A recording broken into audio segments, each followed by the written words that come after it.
අද ජනවාරි 8 වෙනිදා වෙළඳපළ සඳහා වැදගත් සිදුවීම් ආරම්භකයින්ට පහසු ලෙස අපි කෙටි විශ්ලේෂණයක් කරමු. අද බ්‍රහස්පතින්දා සර්ව ආර්ථික වාර්තා කිහිපයක් නිකුත් වුණත් ඒවා වෙළඳපළට විශේෂ බලපෑමක් කරන වාර්තා නොවේ.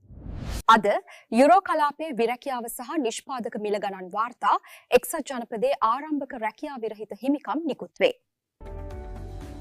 මෙම දත්තවලින් වෙළඳුන්ගෙන් වැදගත් ප්‍රතිචාරයක් ලැබෙයි කියලා අපි බලාපොරොත්තු වෙන්නේ නැහැ. අද දිනයට වැදගත් මූලික සිදුවීම් සැලසුම් කරලා නැහැ. FOMC සමාජිකයන්ගේ අදහස්ද අලුත් දෙයක් නොවේ. ෆෙඩරල් සංචිතය ජනවාරි රැස්වීමේදී පොලි අනුපාත අඩු කිරීම පසුවට ගත හැකි බව ඇඟවෙනවා. මෙම ස්ථාවරය වෙනස් විය හැක්කේ non-farm payrolls, විරැකියා අනුපාතය සහ CPI වාර්තා නිකුත් වුණාට පස්සේ පමණයි.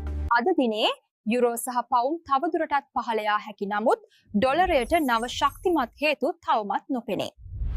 සාරාංශය අද වෙළඳපළේ විශේෂ මූලික පීඩනයක් නොමැති නමුත් ට්‍රෙන්ඩ් එක පරිස්සමින් නිරීක්ෂණය කිරීම අත්‍යවශ්‍ය වේ.